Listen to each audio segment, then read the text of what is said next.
Soul est une étudiante de Tours. Elle marche en ville pour rejoindre la fac. Elle a quitté Madagascar, sa famille, ses amis il y a 3 ans de cela pour décrocher un diplôme et faire la fierté de ses parents. Voyant s'enlacer des faits, elle s'arrête net, le refait.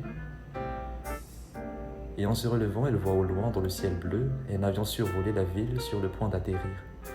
Un sentiment étrange l'envahit. Elle se voit seule, des années en arrière, bousculée dans ses habitudes, quittant tout ce qui lui tenait à cœur et elle reste immobile. Comme si elle revivait brutalement la demande de visa, la séparation avec les parents, les premiers pas en France. En observant les bâtiments, elle se rend compte de la vitesse à laquelle elle a dû s'adapter à ce nouvel environnement. Aujourd'hui, c'est la solitude et la nostalgie qui remplissent son cœur. Elle a essayé de s'adapter à ce nouveau rythme, vivre un rêve, mais ce manque ne cesse de noircir ses pensées. Par la grâce du Seigneur, ce message lui rappelle qu'elle n'est désormais plus seule et qu'elle a une nouvelle famille prête à lui porter secours quand elle est affaiblie. Élodie, de l'autre côté de l'écran, exténuée de sa journée, reçoit elle aussi ce message qui l'invite à venir à la cellule de prière.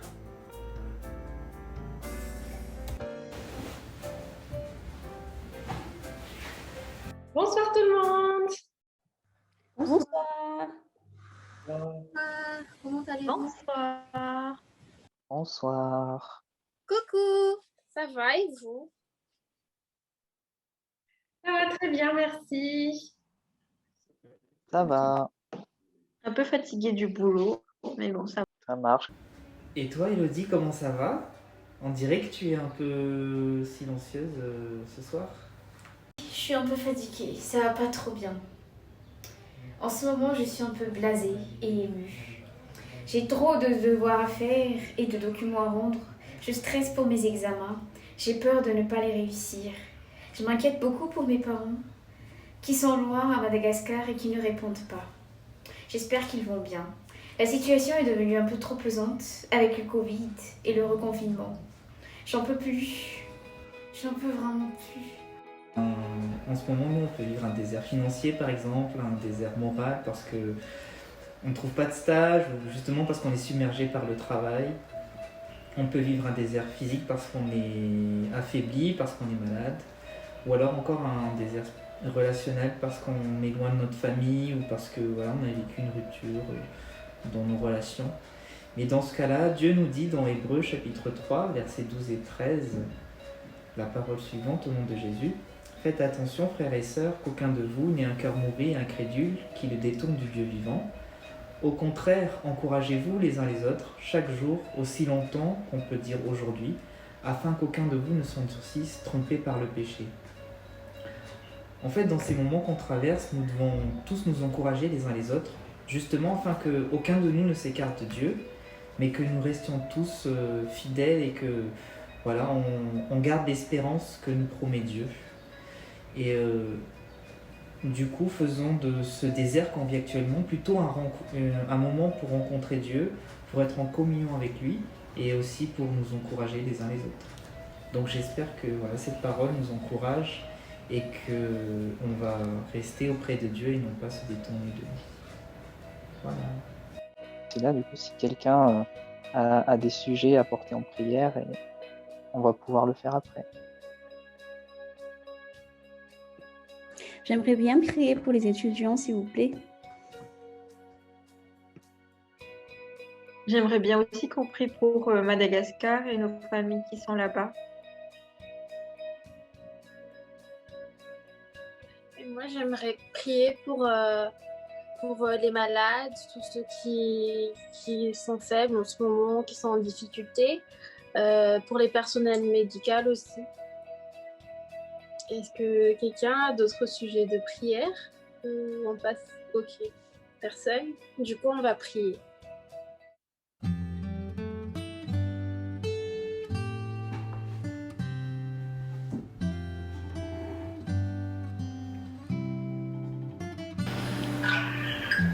Coucou. Salut, ça va?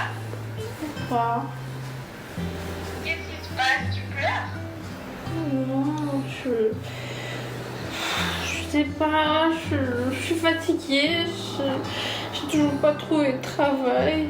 Non, mais non, t'inquiète pas. Tu sais, Il faut t'accrocher encore un petit peu et je suis sûre que tu trouveras à un moment donné. Mais j'ai l'impression que je suis toute seule dans ce combat, mec. Je sais pas, j'arrive pas, je suis fatiguée. J'ai postulé partout et j'ai toujours rien. Mais non, mais écoute, je suis là et en plus, il n'y a pas que moi, il y a aussi tout le monde. Je sais, mais vous êtes si loin et vous me manquez. Oui, mais en plus de ça, il faut pas que tu oublies que le Seigneur il marche avec toi. Et en plus, peut-être qu'on est loin, mais lui, il t'abandonnera jamais. Il est toujours là près de toi. Et même d'après le verset, ça c'est d'après le verset de Deutéronome 31, verset 8, qui dit « L'Éternel marchera lui-même devant toi, il sera lui-même avec toi, il ne te délaissera pas et il ne t'abandonnera pas.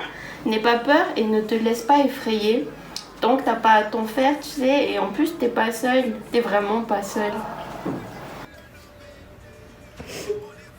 Merci, mec. Beaucoup et je te laisse parce que on a cellule de prière avec la STK. D'accord.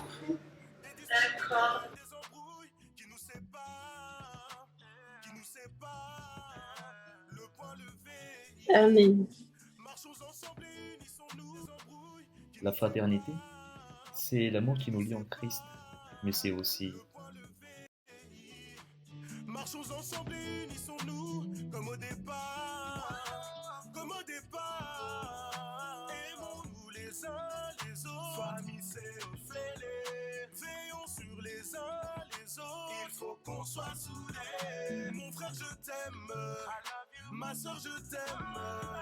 Joignons nos cœurs, soyons unis dans la prière.